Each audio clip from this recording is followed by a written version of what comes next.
First பண்ண song தான் "ஹே மின்னலே." சரி ம். காலேஜ் டேஸு ஒரு யங்கா இருக்கணும்.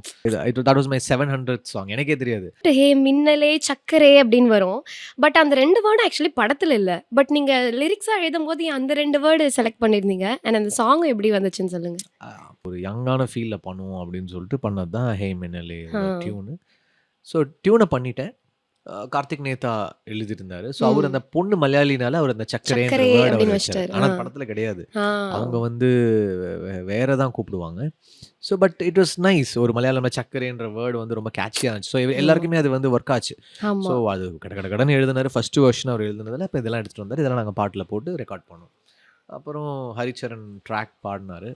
அப்புறம் ஸ்வேதா மோகன் பாடுனாங்க. ஆமா. அப்படி ஸ்வேதா மோகன் சக்கரேன்னு சொல்லும்போது அப்படியே சில்லுன்னு இருக்கும் ஆமா, கேட்கறதுக்கே. ஆமா. எப்படி அவங்கள சூஸ் பண்ணீங்க? அவங்க என்னன்னா ஹீரோயின் வந்து ஒரு மலையாளினால, Shweta was also a Malayali. I wanted a. அப்படி கேஸ்ட் பண்ண ஐ மீன் அவங்கள சிங்கரா வந்து இது பண்ணேன். சரி ஓகே இது ம். கரெக்ட்டா இருக்கும். ம். அவங்க பாடும்போது ஒரு ஒரு மழலை தமிழோட அந்த ஒரு ஆமா. மலையாளம் கலந்த ஃபீல் வேணும்னு சொல்லிட்டு ஸ்வேதா பாட வச்சேன். And it வொர்க்ட்.